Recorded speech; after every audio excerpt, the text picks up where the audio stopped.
మార్కాపురం, అదేవిధంగా నర్సంపేట, నెక్స్ట్ మీరు చేసిన మిగతా 3 ఖమ్మం బోర్డర్లో కానీ మీరు చాలా ఎన్కౌంటర్లు చేశారు. ఇందులో మీరు చేసింది రియల్ ఎన్కౌంటర్ అని, ఫేక్ ఎన్కౌంటర్లు? ఫేక్ ఎన్కౌంటర్స్ ఏం లేదండి. ఫేక్ ఎన్కౌంటర్స్ అట్లా ఇప్పుడు దానికి అసలు ఒప్పుకోం. అసలు ఫేక్ ఎన్కౌంటర్స్ నాకు తెలిసి అయితే నేను హానెస్ట్గా చెప్తున్నానండి, ఫేక్ ఎన్కౌంటర్ అనేది లేదు అసలు. చేసిన పక్క ఆపరేషనల్ ప్లానింగ్ అంటే కానీ ఎక్కడో పట్టుకొచ్చి తీసుకెళ్ళి అటువంటిది అయితే నేను ఎప్పుడు చేయలేదు. రంగనాథ్ మార్కాపురంలో చేస్తున్నప్పుడు కొన్ని ఫేక్ ఎన్కౌంటర్లు చేశారు. దానివల్ల మేము లడహా మీద దాడి చేసిన తర్వాత కూడా రంగనాథ్ హెచ్చరించాం అనేది అప్పుడు వార్త వచ్చింది. లేదు, ఫేక్ ఎన్కౌంటర్ అనేది ఎన్కౌంటర్ జరిగిందంటే కనుక వీడు ప్రతి ఎన్కౌంటర్ ఫేకే అంటాడు. పీపుల్స్ వారు ఎలా ఉంటారంటే వాళ్ళు ప్రతి ఎన్కౌంటర్ ఇది ఫేకు ఇదని, ఎందుకంటే వాళ్ళ పార్టీ మనుగడ చూపించుకోవాలి కదా, వాళ్ళు అన్నీ ఫేక్ అని అంటారు.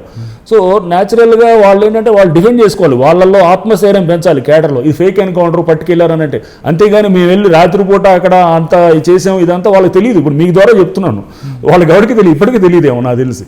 సో వాళ్ళు ఏమనుకుంటారు, పట్టుకున్నారు, నైట్ ఏదో వచ్చారు, ఇక్కడికి వచ్చి ఏదో పట్టుకొని ఇద్దరిని చంపారు, ఇట్లా బయటికి ప్రచారం చేస్తారు. అంటే కేడర్లో ఆత్మస్థైర్యం పెంచడానికి కూడా వాళ్ళు చూస్తారు. దానికోసం మీకు కూడా ఒక వార్నింగ్ ఇచ్చారు మీరు, ప్రకాశం జిల్లా వార్నింగ్ చూడండి ఏం చేశారంటే, వాళ్ళు వార్నింగ్ ఇస్తారు, మేము వార్నింగ్ ఇస్తామండి. అదేముంటుంది, వాళ్ళు మాకు ఇచ్చినప్పుడు ఎంతమందిని తీసుకున్నారు పీపుల్స్ వార్ నుంచి, ఎన్నిసార్లు వచ్చిందండి వార్నింగ్? వాళ్ళు ఎవరో డీసీ అక్కడ ఉన్న రాష్ట్ర నాయకత్వం అప్పుడు లద్దా గారి మీద బ్లాస్ట్ చేసిన తర్వాత నాకు కూడా వాళ్ళు అన్నారనమాట, రంగనాథ్ ఓఎస్డి ఇతను కూడా ఎక్కువ చేస్తున్నాడు, నెక్స్ట్ ఇతను కూడా వదలము, ఇతని సంగతి తెలుస్తాం అంటే, వాడు వదిలేదేంది మేము చూస్తామని చెప్పి మేము అన్నాం.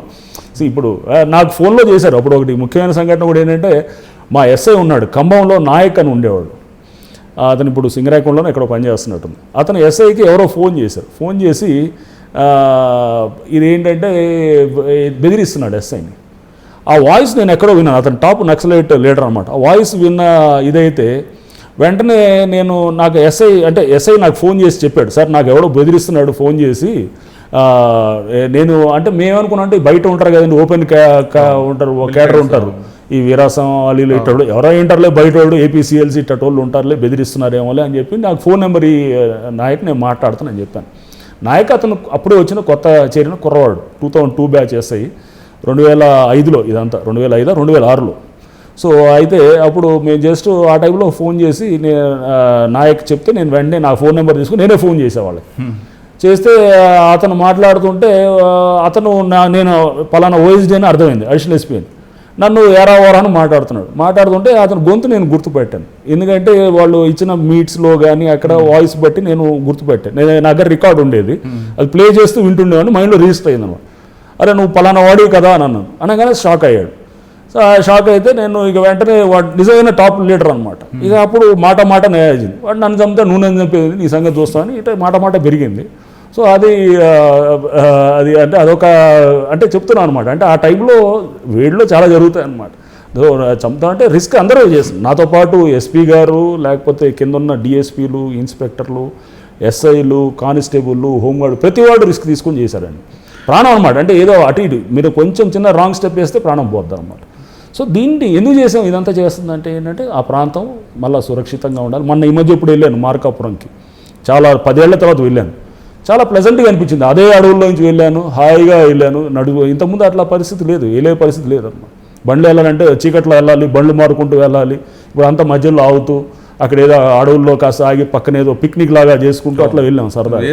సో ఒక ప్రాంతం అంతా ఇప్పుడు చాలా ఫ్రీ అయిపోయింది అన్నమాట. సో మన కాంట్రిబ్యూషన్ వృధాగా పోలేదు. ఇప్పుడు మళ్ళీ ఆ ప్రాంతంలో చాలా సుభిక్షంగా అంటే హాయిగా ఉంది, అక్కడ పీస్ఫుల్గా ఉన్నారనేది. బట్ నక్సలైట్ దీంట్లో అంటారా, వాళ్ళు కొన్ని ఏదైతే సమస్యలు రైజ్ చేస్తున్నారో ఆ సమస్యలు మనం ఎప్పుడు కూడా గుర్తుపెరిగి ఉండాలి. ఎందుకంటే వాళ్ళు అక్కడ కొంత ఫండమెంటల్ క్వశ్చన్స్ కొన్ని లేపుతారు, దాన్ని అడ్రస్ చేయగలిగేటువంటి సిస్టమ్ కూడా ఉండాలన్నమాట. సో మనం ఏంటంటే అక్కడ బీదవాళ్ళని దోచుకుంటున్నారు అనేది ఉంది అనుకోండి, మీరు బీదవాళ్ళని కాపాడేటటువంటి స్టేజ్ మనం నక్సలైట్లని తీయటం అనేది దాంతో పరిష్కారం కాదన్నమాట.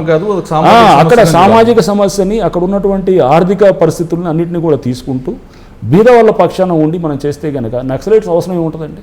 ప్రభుత్వం అక్కడి వరకు వెళ్ళాలి, ప్రభుత్వ పథకాలు ఉన్నాయి, బీదవాళ్ళని దోచుకునేటటువంటి దీన్ని మనం వీలైనంత వరకు మనం అక్కడ పోలీసు వ్యవస్థ కానీ కాకుండా రెవెన్యూ డిపార్ట్మెంట్ అందరూ కూడా అధికారులు పథకాలతో పాటు ఈ అన్నిటినీ కూడా మనం అడ్డుకోగలిగితే చేయగలిగితే కనుక, అంటే చాలా ప్రోయాక్టివ్గా చాలా మనం ఏంటంటే డెప్త్ ఆలోచన చేయాలి. ఇవన్నీ కూడా ఏంటంటే ఊరిని ఏదో మనం ఏదో నక్సలైట్ని చంపేసి అక్కడ పరిస్థితులు అక్కడ రానివ్వకూడదు.